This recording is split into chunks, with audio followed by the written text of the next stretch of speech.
Well, hello and welcome to the Alliance Against Seclusion and Restraint live series. My name is Guy Stevens. I am the founder and executive director of the Alliance Against Seclusion and Restraint, and I will also be the host for the podcast here. And we are getting ready to get started. And I just got an error as we were starting. There was something going on with our Facebook stream. So hopefully we can figure out what's going on with that. And hopefully it will be working here shortly. But it looks like we are streaming on the other platforms right now, which include YouTube and LinkedIn. So I just want to welcome you and thank you for joining us here. This is our first one of the new year. So 2026, Happy New Year to everyone. And thank you for being here with us today. And we're excited. We've got a great guest here with us today to talk about really the things that you can do to make a difference and to share a little bit of her story as well.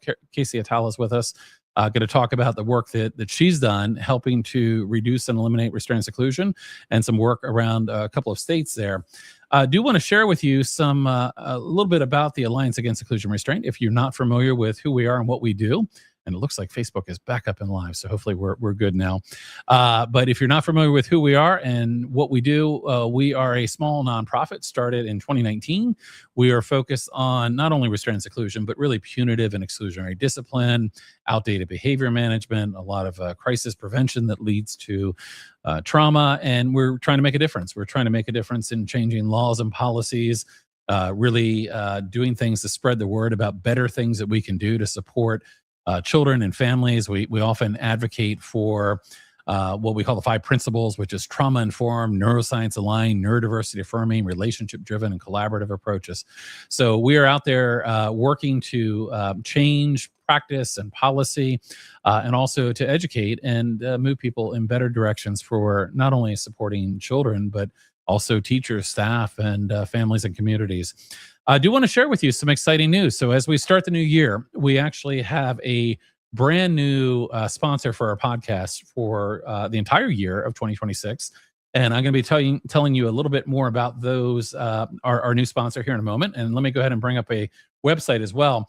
Our new sponsor is actually Bowman Consulting. And if you've been watching the podcast for any amount of time, you have probably seen me talking to Doris and Rick Bowman before.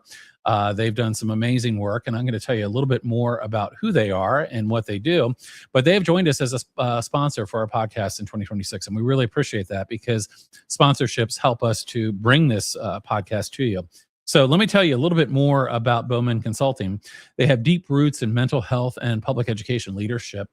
Bowman Consulting has spent the past decade helping schools and systems nationwide move towards neuroscience-aligned, trauma-informed, neurodiversity-affirming practices that move away from punitive approaches. So as you can see, very aligned with the work that we do here at the Alliance Against Seclusion and Restraint. They actually have set up a special page for our podcast listeners. And I'm sharing that page with you now, and we'll put the URL up there as well in the chat. It's bowmanconsultinggroup.com/podcast-guest-specials. And if you go there, you can explore some of the powerful tools that they have available, learn about the training that they offer, designed for educators, advocates, and families. Also want to encourage you while you're on the site, the first thing you're going to see there, and this is actually a pretty big deal, they are offering a special 40% off offer for their brand new book. They have a brand new book called Your FBA is a Fantasy. It's absolutely fantastic. So check out the Trauma-Informed book. It's a practical, ready-to-implement alternative to traditional behavior plans. And you can actually get it through this page at 40% off through the end of January. So it's a really amazing special. If you scan that QR code there, it will allow you to do that. And if you have any questions, we'll make this available to you as well. You'll also find some details about some upcoming live training that they're doing, including a 2-day trauma-informed neuroaffirming FBA and behavior support plan training, which is happening on February 10th and March 3rd, with an early bird and group discounts available through January 26th. So I encourage you to check that out. Don't miss the resilience and self-regulation training on the 13th of February as well. That'll be a deep dive into staying regulated under stress and building wellness for adults and youth. Plus, there's a lot of other free tools on the page. They have downloadable resources for you.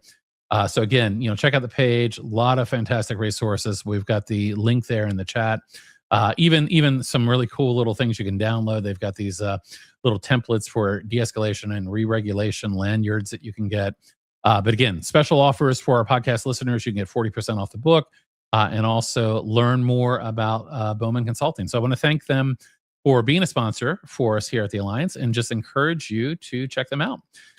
So again, thank you to Bowman Consulting for being our new exciting sponsor. Also want to mention to you, always encourage you to check out the Alliance Against Seclusion and Restraint website. If you go there, you can learn about the work we're doing. You can join the Alliance. Lots going on there. You can also learn about our new book study we just started. We have a fantastic series of book studies available for 2026. They just started actually last night. Our first one started. We're doing Punished by Rewards right now by Alfie Cohen, but we've got a tremendous series of book studies happening throughout the year. And you can sign up on the website there and take part in those. It's a really great opportunity. So all that said, let's go ahead now and get to why we're really here. As I mentioned, Cassie's going to be joining us here, and let me go ahead and welcome her and tell you a little bit more. Hey, there you are. And hello there. I'm going to read a brief intro here to give people an idea who you are. You are, of course, a trauma-informed changemaker with 10 years of teaching experience, 12 years of experience parenting her gifted autistic son, who has become her greatest teacher. She has dedicated much of her time to learning about healthy, equitable approaches to extreme behavior. She shared this knowledge in her work as a co-founder and co-leader of EndSAR Michigan and EndSAR New Jersey, when we're going to spend a lot of time talking about those two organizations today. But these are two organizations dedicated to creating safe schools without seclusion and restraint by finding creative ways to meet student needs in order to prevent meltdowns. I've known you now, and I don't even know how many years, but it seems like we've known each other almost as long as the Alliance has been around. I'm going to say it's probably been about 5 years, but it's somewhere in that ballpark, I imagine. Welcome. Really excited to have you here and excited to talk about the work that you're doing. You are really doing some incredible work, and I'm excited to share it with our audience because, as you and I were talking before the show went live here, when people realize that they can do things to make a difference, sometimes they seem like they would be overwhelming or impossible to do. But, I used to, kind of frame the work that I was doing at the Alliance and say, look, I'm just a dad, I'm just a dad who had an experience and that led me to this. And we have these experiences and sometimes they're calls for action, and it's easy for us to say, well, gee, I couldn't do that, or I couldn't do this, but it's amazing the impact that one person can have. And you're such a good example of that. So welcome, and thank you for joining us today. And we're going to dive into some pretty exciting conversation, but thank you for being here. Well, thanks for having me. I've seen the show a lot of times, and it's really exciting to be on the other end of it. So thanks for having me on. Absolutely. And I do want to let people know that are watching live. We've got a number of people I know that are watching live now, whether you're on Facebook or LinkedIn or YouTube. Let us know in the comments who you are and where you're from. I always enjoy seeing, who's coming back. We have a lot of people that come back, kind of episode after episode and join us. We have new people that are joining us all the time, and it's great to see new people join us. And we have people from around the world that jump on these podcasts, and people from Australia, New Zealand, the UK, kind of all around the world. A lot of folks from Canada that are involved in this work as well. So let us know in the chat who you are and where you're from, and you can tell us more if you want to, but it's always exciting to see who is here and joining us. I saw one quick hello here already, but as others say hello, I might share your greeting as well. So thanks for being here. So let's go back in time. And again, you look like when I said 5 years, you're like, it could be about right. I don't even know. We've known each other for quite a while, and we've known each other really through some common experience. Both of us have, unfortunately, experiences with a child being restrained, secluded, traumatized in a school, leading to a realization that something needed to be done, and have followed some similar path here in terms of trying to affect some change. So you, as a parent, had an experience, and of course you have experience as an educator. Mm-hmm. But and very much like the experience I had, where I felt like I've got to do something. I didn't know what, but had to do something. Led you to form two organizations now, EndSAR Michigan, EndSAR New Jersey, and we're going to talk more about those in a moment. But I want to kind of start by getting into your story a bit here, and we have another Michigan member here. Fantastic. Great to have you here. I want to start with your story, though, and talk a little bit about what led you to where you are. We're going to talk about, these two organizations here, but tell us a little bit about your story. What led you to the point where you not only started one organization and in one state to really try to make a difference in ending the use of restraint and seclusion, but now have started two statewide organizations devoted to doing this. So tell us a little bit about your story, if you would. Well, I feel like I was forced to engage with this issue of seclusion and restraint. Like in 2018 and 2019, my autistic son was secluded and restrained several times. He was 5 and 6 years old, so kindergarten, first grade. And I didn't actually understand what was going on at first because the school used different terms, like he went to the reset room, the time away room. They said they had to hold him. And his experience at school was extremely traumatic for him. In kindergarten, he started saying that he wanted to die. Mm-hmm. And that really freaks me out. A couple of times the school called me to pick him up, and I saw him in states that I had never seen him in before. And I now realize that he was like dissociating. He was in sort of like glazed over, staring right through me, not responding to me. It was terrifying as a parent of a 5-year-old and a 6-year-old. He started refusing to go to school, doing really extreme things to get out of going, and doing everything in his power to get out of school when he was there, trying to escape from school. And when he was halfway through first grade, I quit my job. I pulled him out of school. We started homeschooling, which was something I never expected to be doing because I was a public school teacher. I believed in public schools. It was a huge adjustment for me.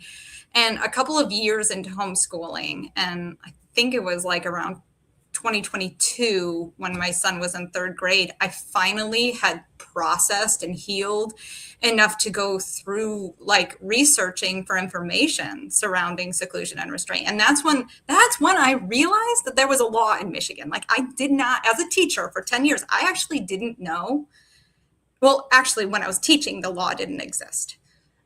So there wasn't a law when I was teaching. It went into effect after I stopped teaching. But so I didn't know that when my son was secluded or restrained, there was actually laws in Michigan that governed these things. And so I looked at the data. So Michigan collects data and they actually post it on a website. It's publicly available. And I saw that my son's school had never reported any of his seclusions or restraints, none of them. They reported 0 for every year that he was there.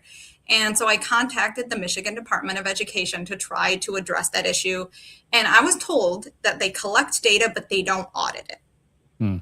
There was absolutely no corrective action. MDE didn't even contact the school. They just hands off. And there were other violations of the law too, but nobody with any authority seemed to care at all. There was nobody enforcing the law at all. And that's when I contacted you. And so you had told me that there were actually like 10 different people from Michigan who had contacted you with similar issues or similar experiences. And with permission from those 10 people, you gave me their names and I just emailed them and said, hey, like, what are we going to do about this? And we just started meeting. And that's how EndSaR started. Like we just showed up. And I remember like talking to you saying like, I can't do this. Like, I don't have this like experience to do this sort of thing. And you told me like, you are exactly what we need. You do have the experience. That personal lived experience is what we need. And you just have to keep showing up. And that was true. That was true. You just have to keep meeting and it turns into something. If you stop meeting, it doesn't turn into anything. But if you keep going. Yeah. And I remember kind of the beginning and, one of the things that I had, I guess the ability to do was, I had people reaching out from across the country who were having experiences. And there were a number of occasions that I tried to connect people together. It's like, oh gosh, there's a pocket of people over here in Texas, or there's a pocket of people over here. And I made many connections like that. The connection that we ended up making with you and a number of the folks in Michigan, because I had not long before probably connecting with you, had a number of people that reached out with concerns about things in various parts of the state. And you began connecting back with all of these folks and starting something, not even knowing where it was going to go. But that showing up piece is really important, because I remember talking to you kind of early on, and I remember you telling me, like, well, there were meetings that for a while I was the only person on, but eventually somebody else showed up, and it's easy for people to get frustrated and kind of give up, but you kept going and you kept showing up. And tell us a little bit about kind of what happened after that. So, you had this personal experience, and your personal experience, there's a lot of parallels, in your story and my story, and so many of the stories that I've heard over the years from families. And, of course, I understand very well how traumatic this can be for our children, but it's also very traumatic for us and our families, and it can be difficult, because a lot of people, upon being in a situation like this, they just want to get it behind them and move forward. But you kind of came to the realization, like, this is not okay. Like, something has to be done here. And when you were finding things that alarmed you, you continued to ask a lot of questions. So why don't you tell us a little bit about kind of from those early days of connecting with, and I don't remember, it might have been 5, 6, 7 people that you connected with, kind of what happened, and how did that lead to the formation of EndSAR Michigan? Oh gosh, like I'm trying to remember. I know that like the first couple meetings, it was just venting. It was just it wasn't just parents. We had self-advocates. So we had adults who had been secluded or restrained as children. And but it was mostly parents, and it was like we so badly needed to feel understood. We had all been in this situation where the school's like, oh, we can't have that kind of behavior, and so these are the consequences, and sort of like placing it on us as if we had done something wrong as parents, and our kids were behaving this way, and it's like either placing the responsibility on this child who's 5 or 6, or even if some of them were in high school, they were 14, 15, but had developmental disabilities or were struggling with trauma or whatever it might be, and kind of placing the responsibility either on the child to have better behavior or on the parent to have somehow done something differently. And like, it was just so traumatic for us to just have that blame placed on us and on our child when we're not even there. We can't even see what's going on at school. We're sort of blind when we drop our kids off at school. So anyway, it was just sort of the support group at first, where we all kind of needed to be heard and understood, and was such a relief to finally be with a group of people who truly, truly got it. And then once that kind of we had heard all the stories, then we started saying, well, what do we want to do? And we kind of named ourselves, and we and do me a favor if you would, because I realize, anybody that knows me knows that I'm not always a big fan of acronyms. So, but sometimes then I find myself using them. And of course, what does EndSAR stand for? I mean, obviously you and I know, but if you could just let people know. It's END, so yep. End, and then it's a capital S for seclusion, a lowercase a for and R for restraint. That's right. So end, seclusion, and restraint is what EndSAR is. And then we hyphenated Michigan and hyphenated New Jersey. And that, that was our website, actually. When we created our website, we were Michigan Advocates to End Seclusion and Restraint, which is a total mouthful. And then we created our website, which we wanted to be a little bit easier. And that became what people started to know us as. Mm-hmm, mm-hmm. And then actually, Lily Altavina, a reporter from the Detroit News, Detroit Free Press, actually, had contacted you, and you asked us if we had anybody who was willing to share their stories. Mm-hmm. And So we kind of asked around, and I decided to share my story, which was really scary. Actually, you have to be very vulnerable. And one of the things that, like, I initially thought, well, I'm not going to tell them the name of the school.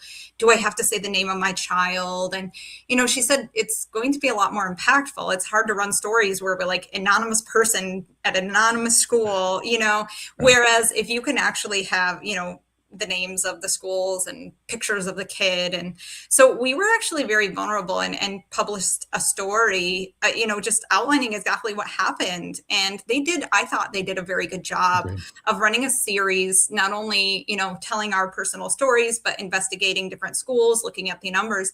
And then there was another person, Melissa Friel, who also told her story. And that's when we got connected. So very, very early on.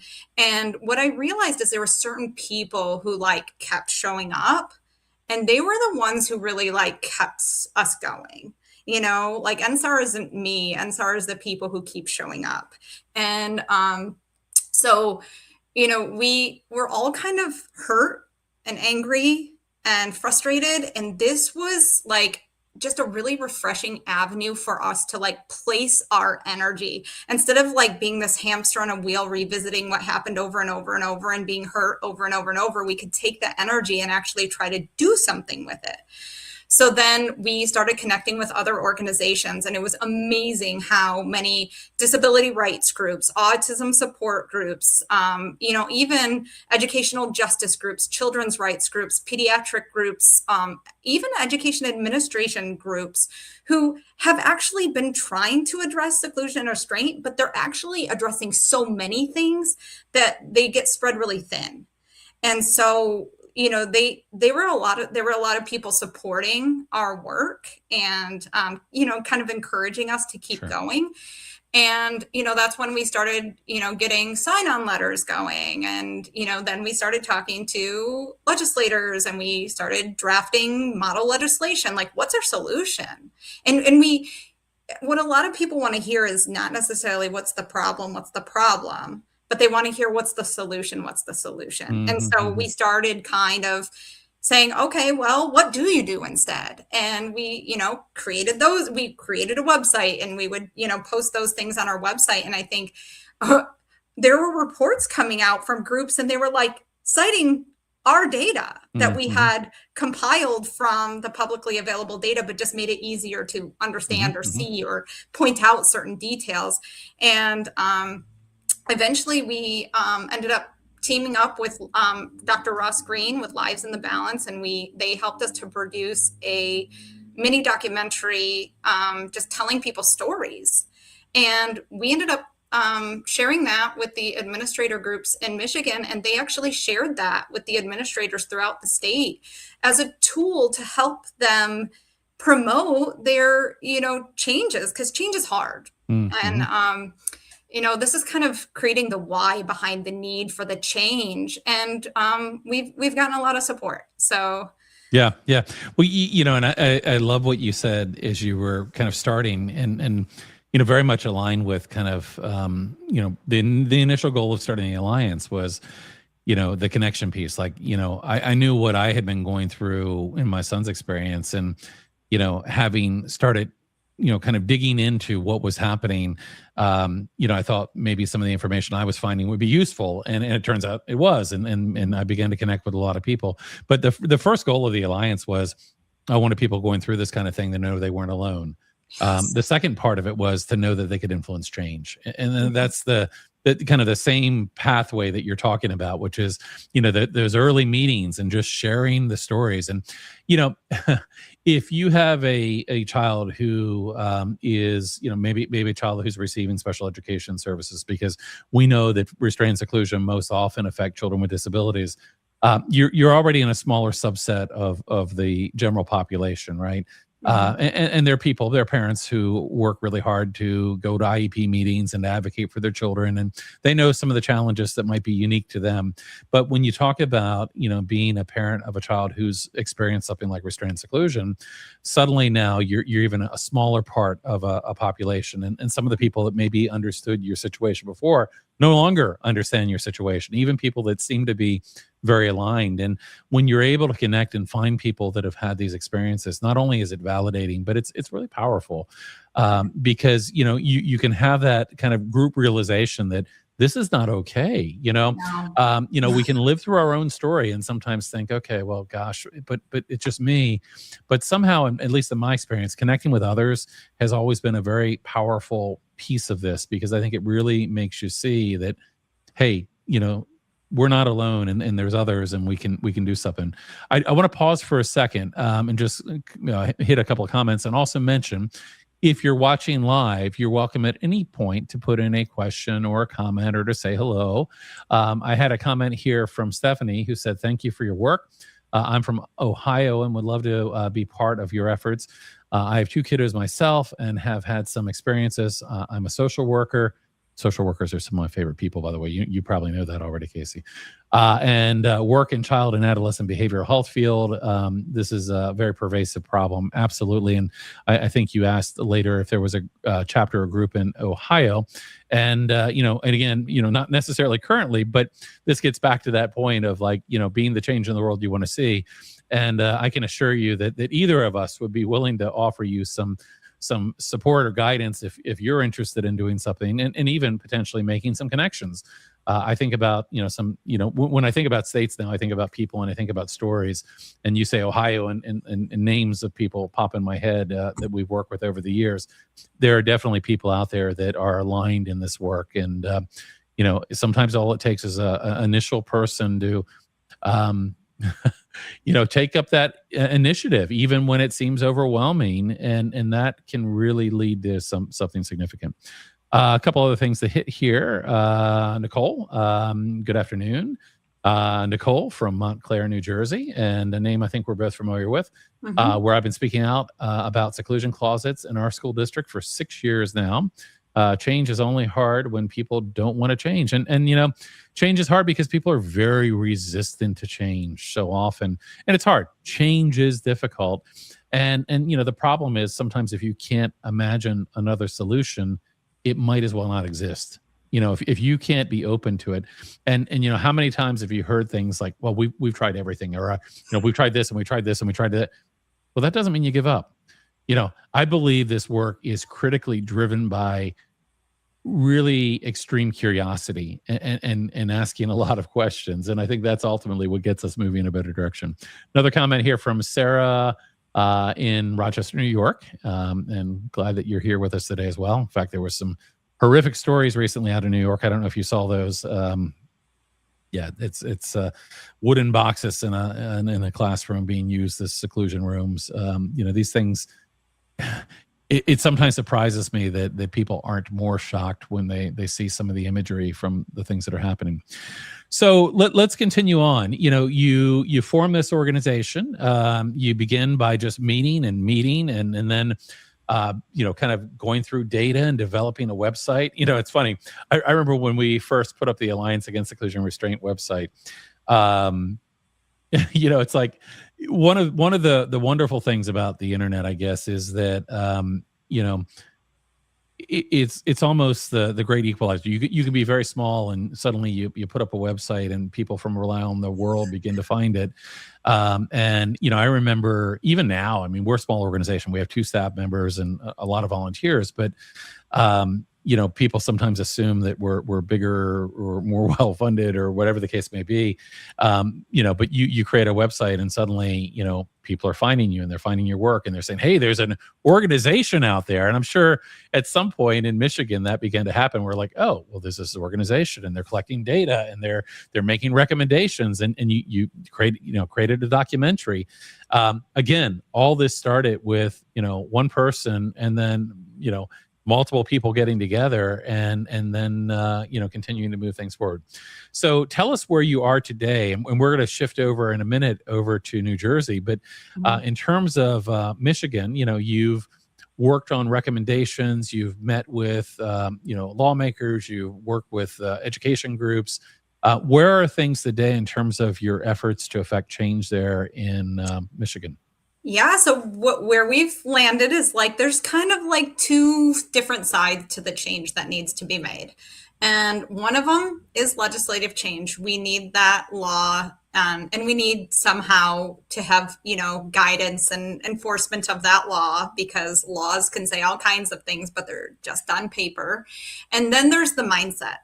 And, it's the understanding, the people, like you said, realizing that there is another way, because if they can't imagine it, it's really hard for them to realize. So publicizing that there are better approaches to kids in crisis, and that they are kids in crisis. They're not naughty kids. They're not bad. They're not manipulative. They're not doing this they're kids in crisis who are having a hard time. And when kids are having a hard time, punishing, rewarding, threatening, like none of that helps. It all makes it worse. And, getting them help, getting them support, and just really getting curious and figuring out what is the underlying problem. So that mindset. So we need, we've kind of gotten to the point where we need legislative change and mindset change, belief change. And so in Michigan, we became a nonprofit organization, officially 501c3 nonprofit. We elected a board of directors. We are working with a couple of legislators. We have one senator and one representative, and we have submitted some legislative recommendations, and they're in the bill writing phase. And we're told that that can take a very long time. It's not exactly clear exactly the date when that will become a bill, but after it we have a draft. Then, we kind of put that out there and we get feedback from stakeholders. So, we go to the Department of Education, where we've developed relationships, and we talk to their legislative liaison and see, okay, what would it take for you to support this? And we start to talk to, teachers unions and educators and, administrators and, different people, and say, okay, where is this? What are your thoughts on this? And try to make it the best it can be. And then we try to get it, voted on. So we've got that. And then on the other side, and if you would tell me what are some of the key pieces of change that you want to see in the legislation? Right now, we want to see seclusion, involuntary seclusion, be illegal. Mm-hmm. It's really, there's no reason why that should ever be used. Voluntary seclusion, like allowing a kid to have a calming space that they want to go to. My son sometimes needs that. So just to clarify, and restraint being only legal in serious physical situations that pose an imminent risk of serious physical harm, which there is a legal definition for. Yes. So very clear. And we want to have enforcement of that. So, we want to have like a set number of times above which this would be considered excessive use. And when there's excessive use, there's a series of things that happen to help the school to change their methods. So, realizing that they're not meeting the student needs somehow. And those are kind of the big pieces that we want to see changed. And then to be able to have clearer, better guidance coming down from the state. Examples of exactly when is it seclusion, exactly when is it restraint. So we're also asking for definition changes or updates to meet the civil rights data collection definitions, so that when schools are collecting data for the federal civil rights data collection and for the state, they're collecting the same data for the same things because they're the same definitions. And to be clear, you're talking about in the legislative process what you're currently doing around state law. But of course, there's federal law that was recently reintroduced again. And I say again because, we've been there have been attempts to introduce federal law around the use of restraint and seclusion going back to about 2009. Unfortunately, to date, those have not been successful, but there is now a bipartisan, piece of legislation that has been reintroduced called the Keeping All Students Safe Act, which would prohibit the use of seclusion, prohibit prone and supine restraints that can affect breathing, prohibit mechanical restraint. It would, I think, really importantly, it would add funding for schools to move away to better alternatives, to move away from restraint and seclusion. Tell me kind of your stance on federal legislation and kind of what your thoughts are on the Keeping All Students Safe Act. I mean, I love the idea of having the federal, law come into effect because, again, like these are the rights of children to be safe in schools, and also the rights of educators to be properly trained for the positions they're in. And the fact that it varies so much state to state is just awful. Like this should be something that is guaranteed as, kids going to school in the United States should have these laws and rights, and educators working here should have these protections as well, and this training. So I would love to see it coming from the federal government. I firmly believe, though, that, that's kind of like the top down.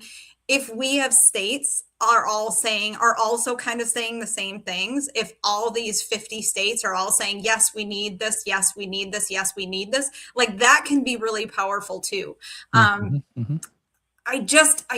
feel like we've been waiting around a long time, and I don't want to sit around and wait for that to happen, from the federal government right now. The White House, trying to do this right now is I'm just not very confident. Sure. It would be great. I think that's fair. That's fair.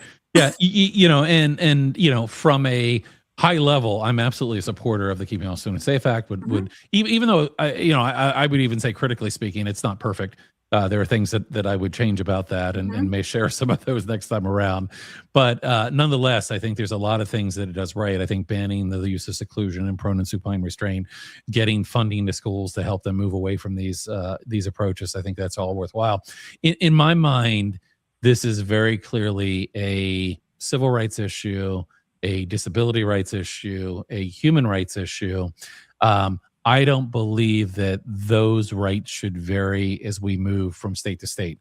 So whether we're in Nebraska or New Jersey or Oregon or wherever we may be, I think there should be a set expectation, and certainly federal law can provide kind of the floor. It's not the ceiling. States can always exceed the federal law, but at least it would put us on an even level. You mentioned earlier the civil rights data collection. So there's a requirement right now that states report the use of restraint and seclusion.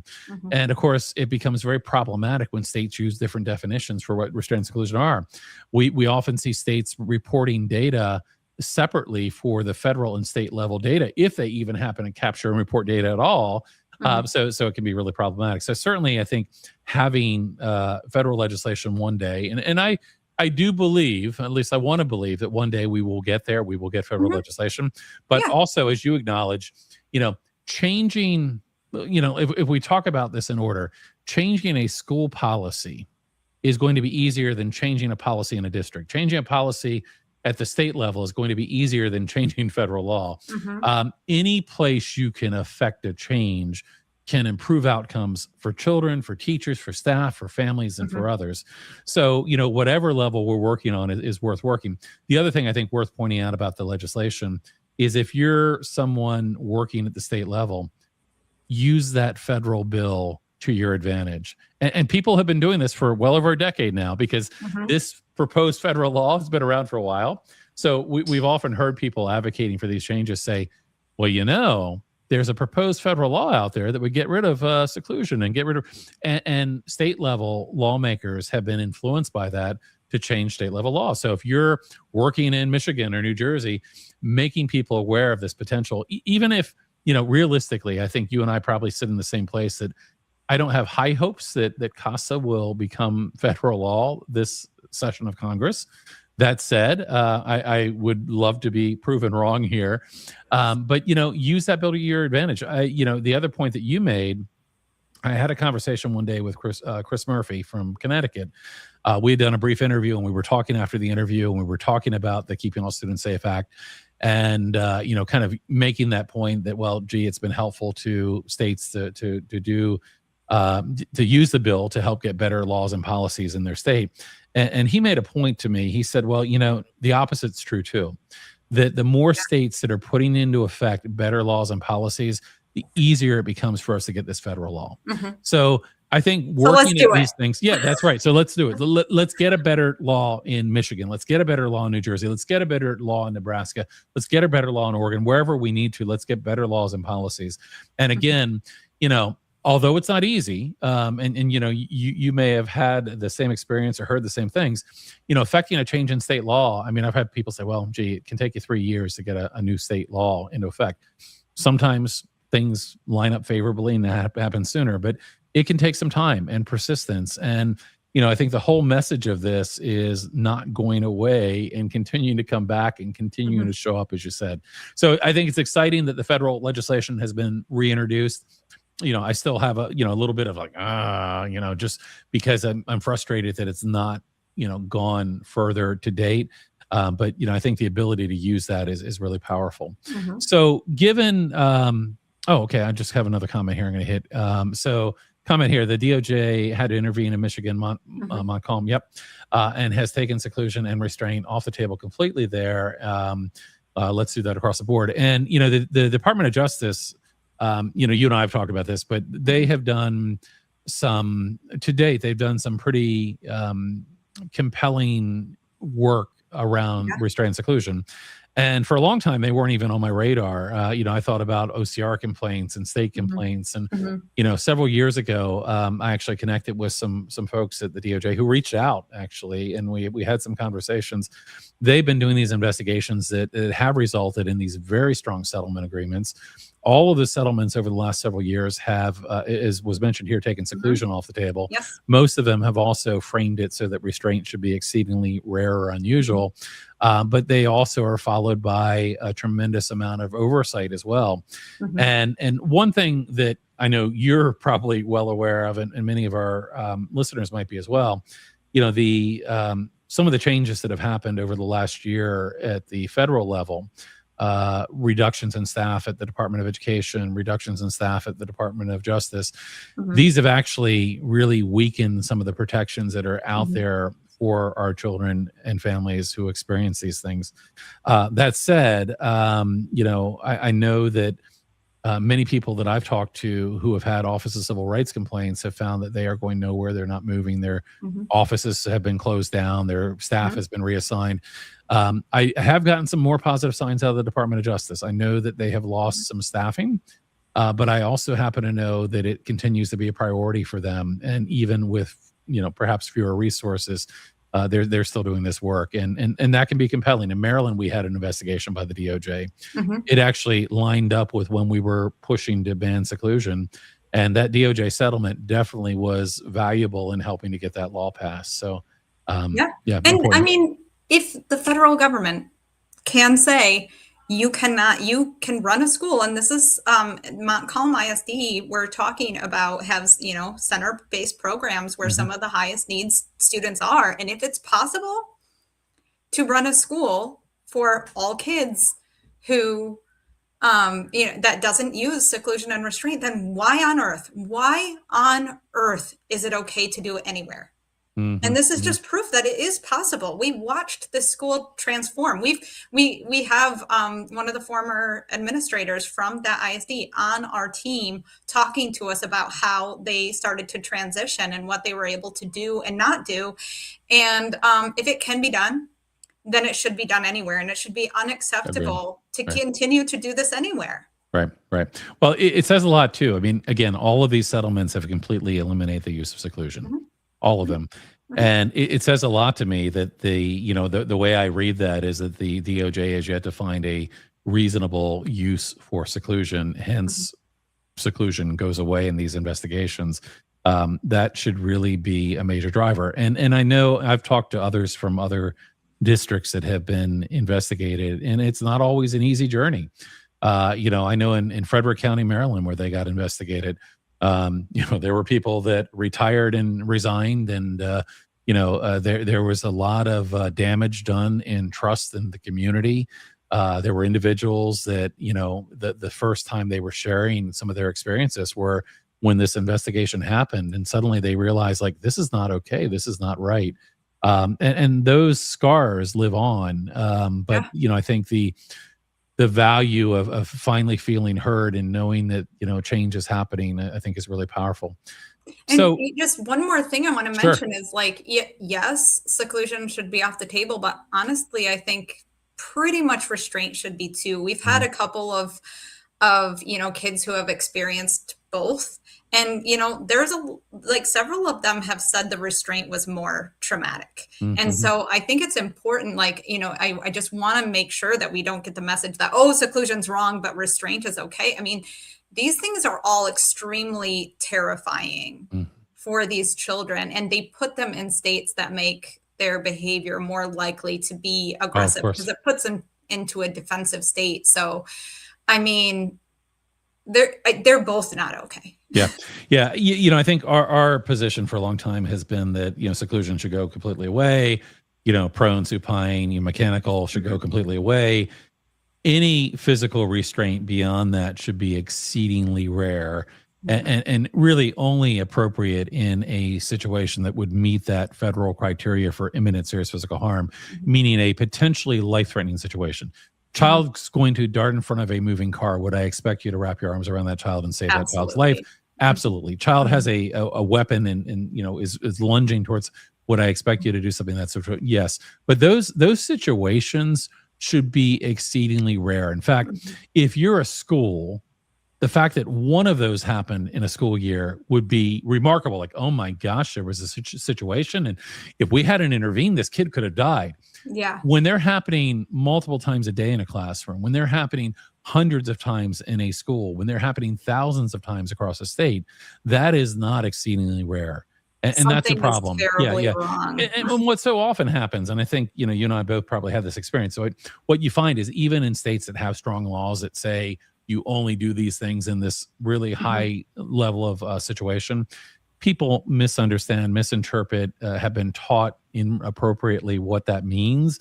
And people will use restraint or seclusion or whatever the case may be in situations that they deem to be unsafe.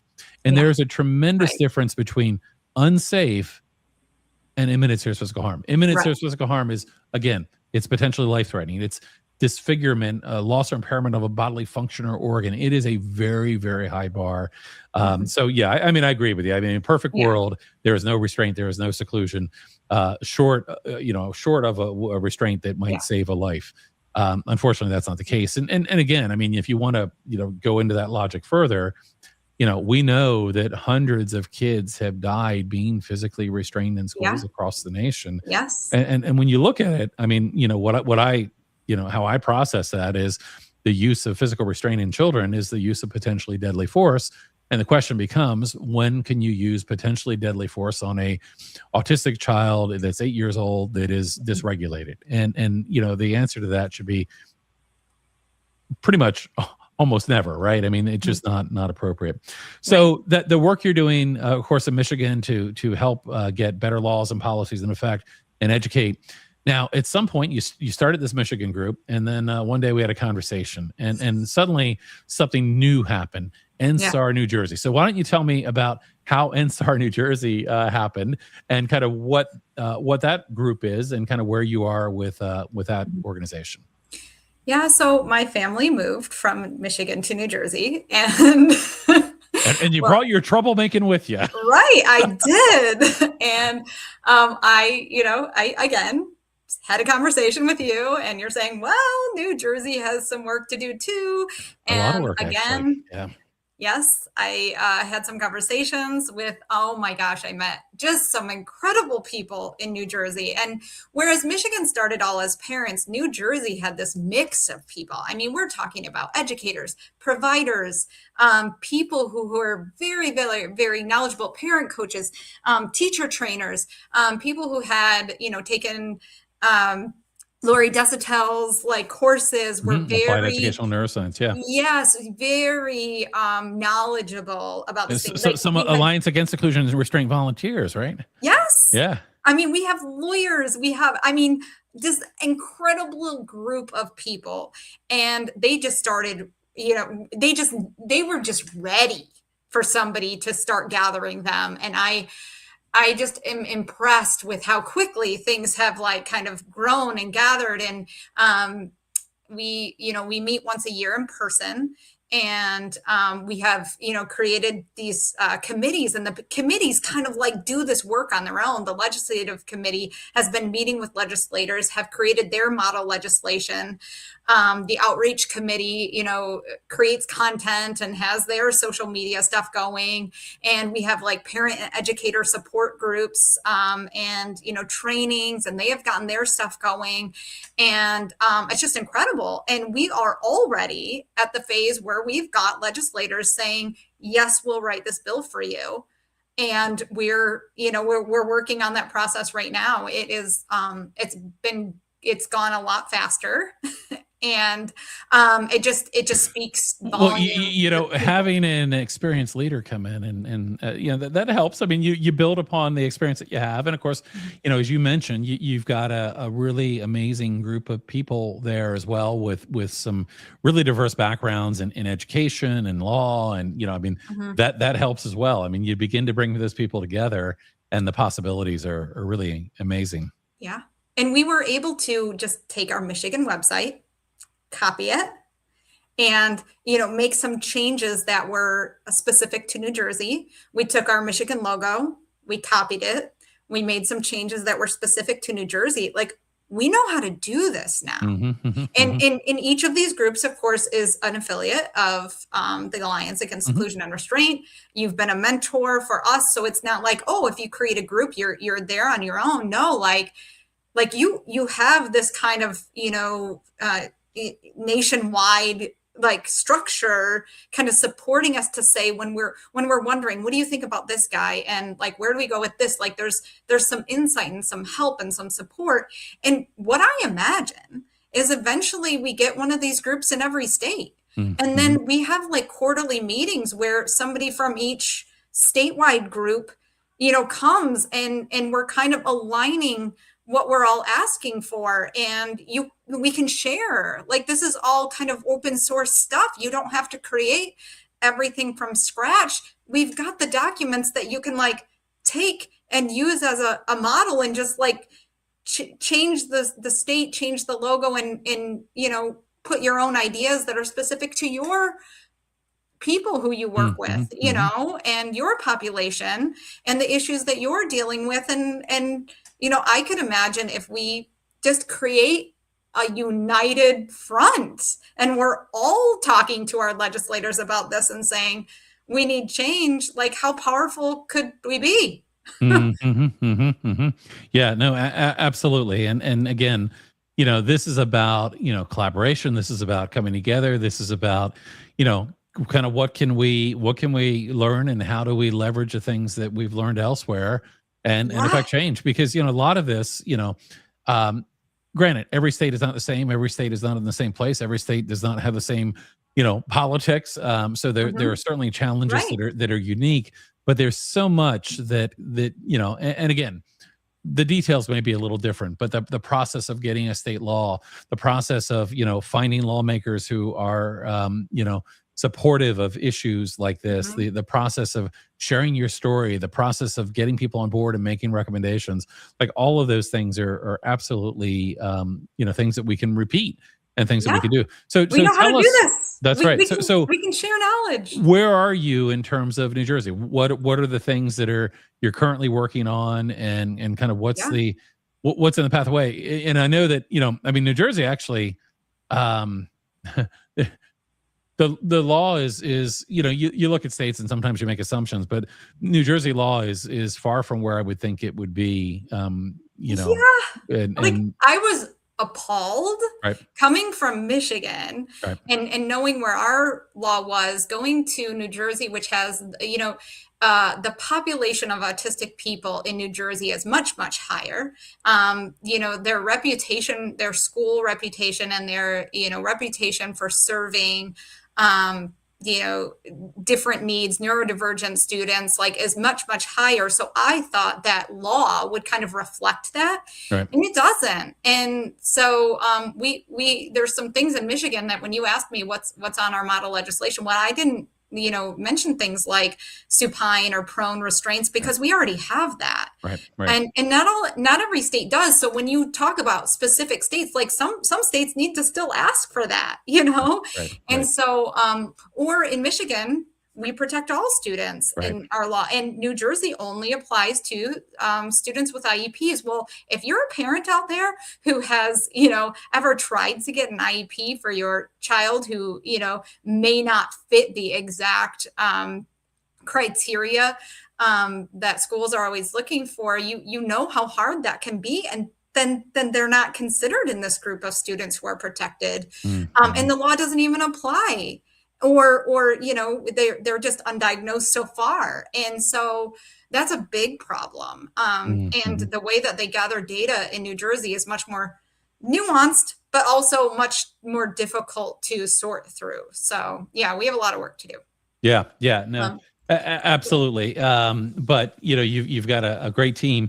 So do you have draft recommendations in terms of the legislation? I mean, we just really just before the new year came up with our model legislation. It is kind of a draft version. We still are going through it, but we are ready to give it to some legislators who are going to start that bill writing process. And it's very similar to Michigan, where we're at least going to get a draft. Once we get a draft, a lot more stakeholders take you seriously. They can, review it knowing exactly. It's one thing looking at EndSaR-NJ's ideas versus a draft bill, then you can get some more meaningful feedback. One of the hard parts about that process is that you begin with your recommendations and you find a lawmaker and you get a lawmaker on board. And, these recommendations are really kind of coming out of EndSAR New Jersey or Michigan, wherever it may be. Once it goes to the drafters, you don't control kind of how it might come back from the drafters.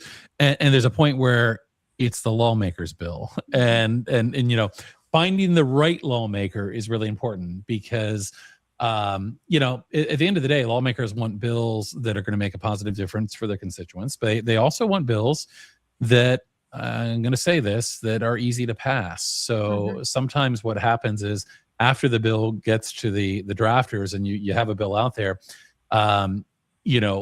while you might be reaching out directly, others are reaching out directly as well, and might be reaching out and getting in the lawmaker's ear and saying, well, this is important, we can't do this. And, so it can be a little bit of a difficult process because once it gets out of your hands, things can change. But, I think if you find the right people to support the legislation and again, I mean, I think that the arguments are all on our side when you really break them down. I mean, people can make the arguments of, and I've heard them all. I've heard if we have this law, then we're going to have to put more kids in more restrictive settings. No, that's a myth. That's not true. Now, does it mean that we need to provide the right kind of training and support for our staff? Absolutely. But yeah, that to me has always been one of the more difficult parts of the process, is knowing that at some point, what started out as kind of your recommendations and your, you don't maintain complete control over, but these things can happen over, a couple of years. You might get a bill that makes progress and doesn't get you all of the things that you want. But I'm a big proponent of positive progress is still positive progress, right?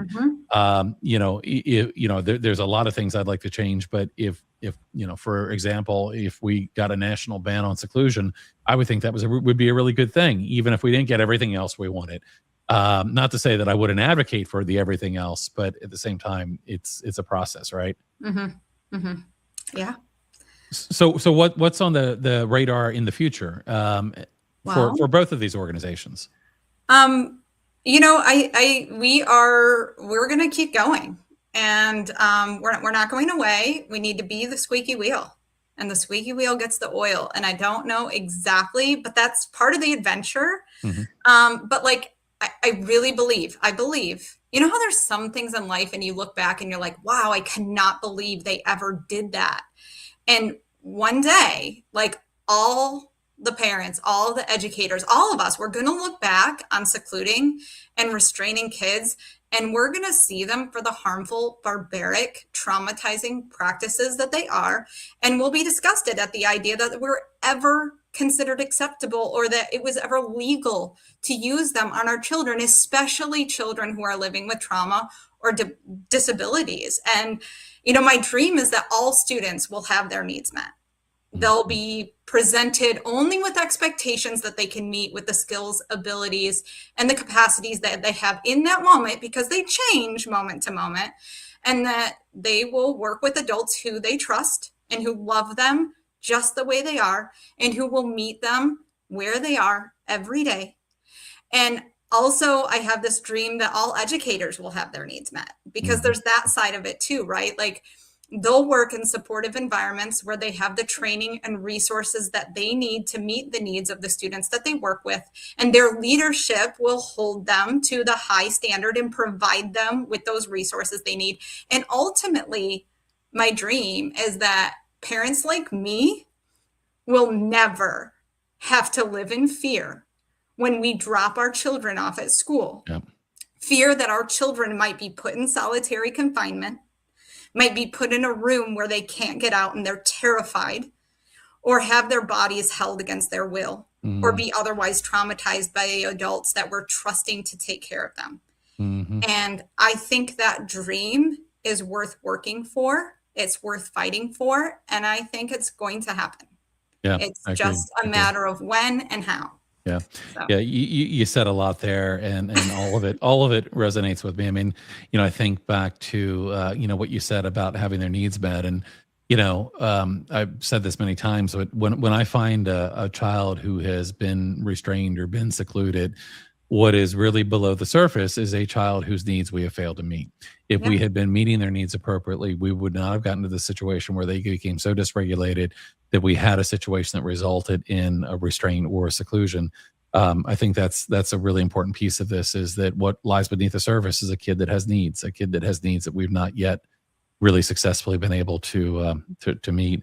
The other thing you said, and it reminded me of when we got law passed in Maryland to prohibit seclusion. There was a lawmaker who had been very supportive, and he made a statement, and it resonated with me, but it reminded me of what you were saying. He made a statement to the effect that one day we're going to look back on seclusion like we look at corporal punishment. Now, in Maryland, we've got rid of corporal punishment a long time ago. Unfortunately, that statement doesn't hold up to the, you know, kind of the nationwide test, because, you know, we still have 17 states that allow corporal punishment in their public schools, probably 46 or 47 that allow it in non-public or private schools. You know, I would like to think that corporal punishment should absolutely be a thing of the past here in the United States. It's to me just unconscionable that we still allow corporal punishment.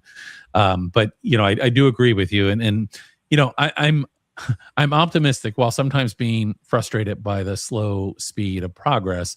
I am optimistic, and I do think that at some point, you know, we'll get there. We'll end up at a point where, you know, seclusion is something people look back. I mean, think about those wooden boxes you saw in the recent story in New York, or I mean, I have countless pictures of, you know, padded rooms and people blocking. And one of the things I'm seeing more and more are people using large folding gym mats and blocking kids into this. In fact, there was a story in New Jersey a while back in that. Yes, there was as well. Yep. But you know, I would love to think that at some point, you know, we're going to look at those and see them for what they are, and move away from these practices. But again, you know, one of the things I've always really, you know, loved and respected about you is that you also, you know, you see the same thing we say. We say we can get rid of these things and improve outcomes, not just for kids, but for teachers and staff. And you know, being an educator yourself, you've always taken that really seriously. And I think it's important. I mean, this is not us versus them. This is about really improving things for all. And in fact, I think we have a comment here that might you know, feed into this as well. Mateo says, I'm a school administrator, and I've had a lot of success using trauma-informed practices to remove the need for seclusion and restraint entirely. It is possible.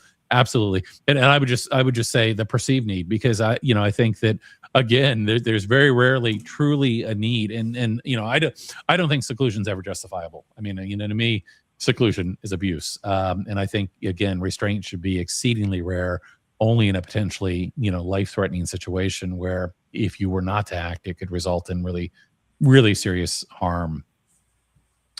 So this is exciting. The work you're doing is exciting. I do want to invite anyone who's watching live. We've got a few minutes left here. If you have any questions or you have any comments, you're welcome to put those in the chat.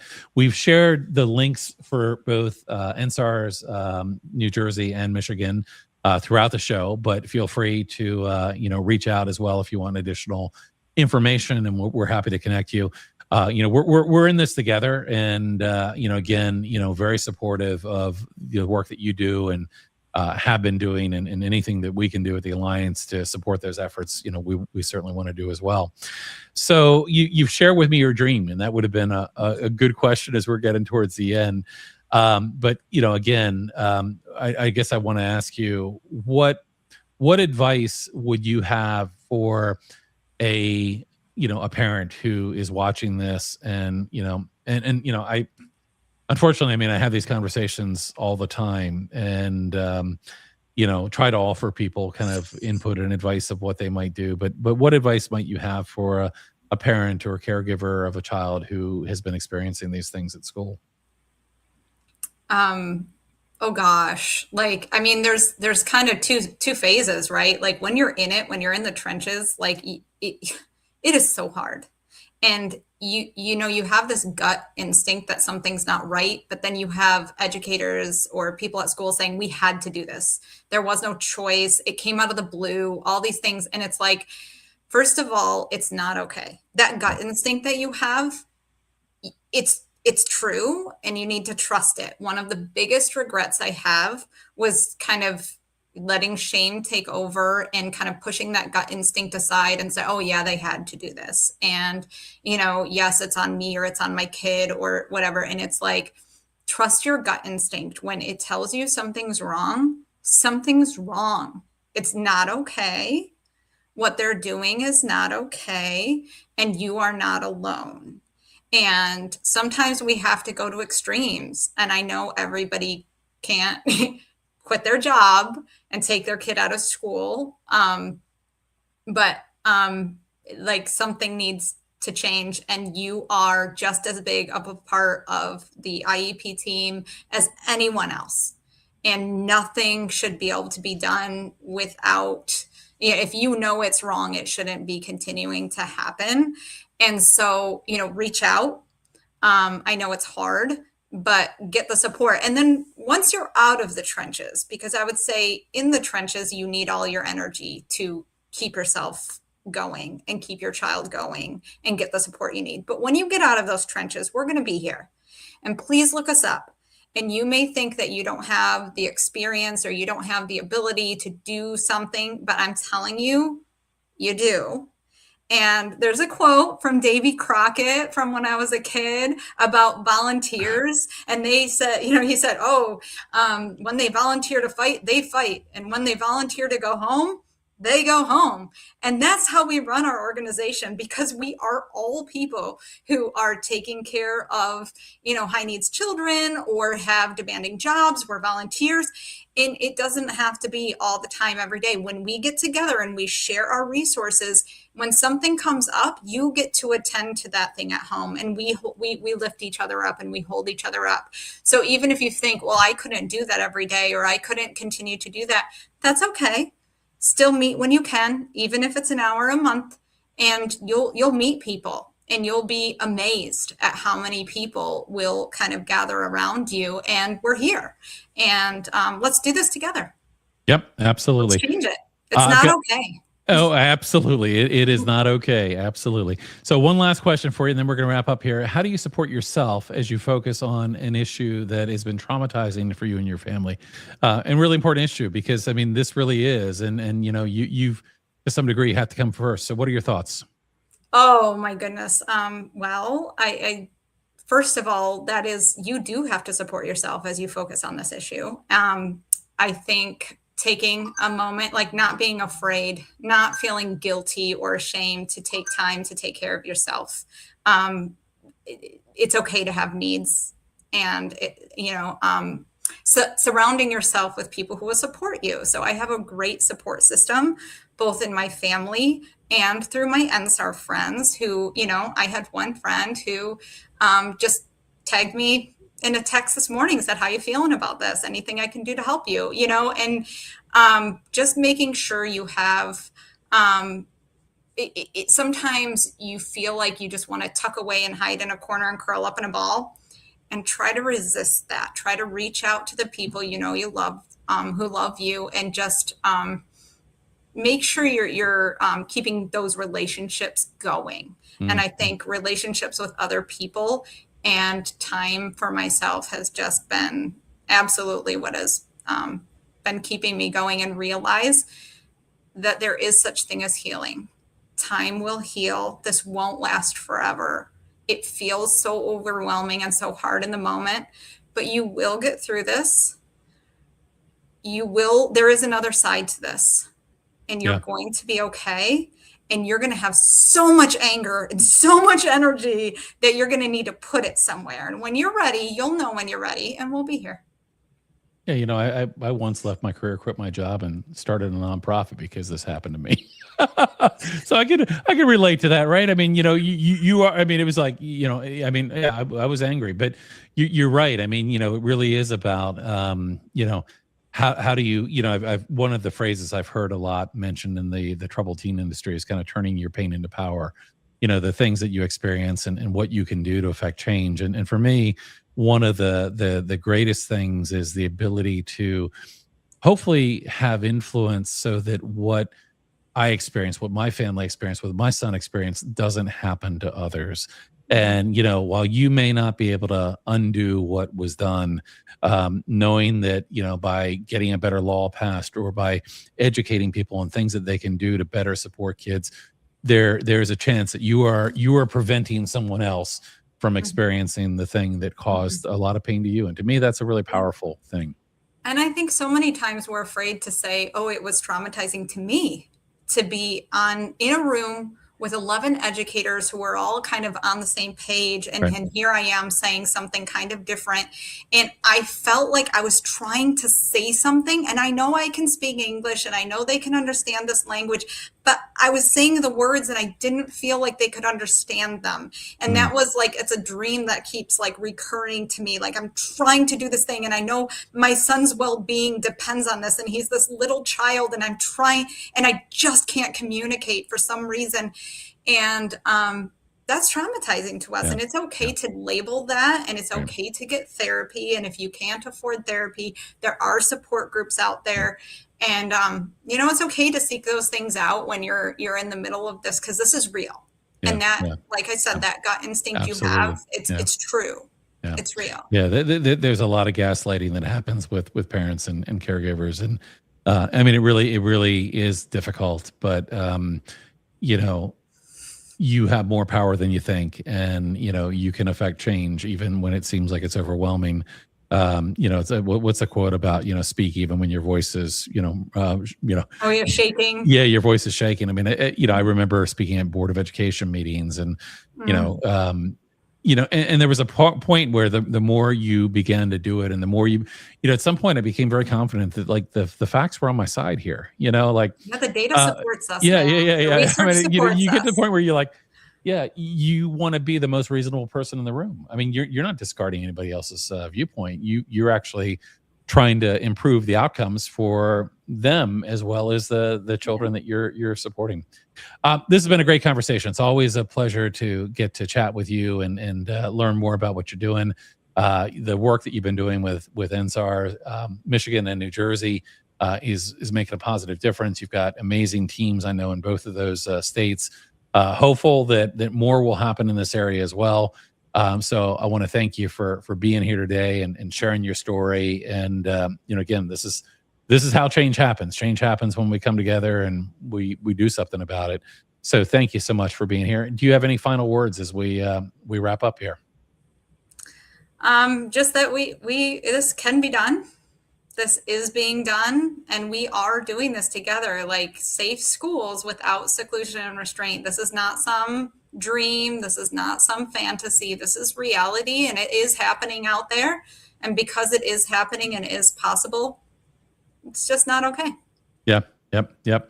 Yeah. You know, I often in presenting, I have the Maya Angelou quote, you know, do the best you can until you know better. Then when you know better, do better.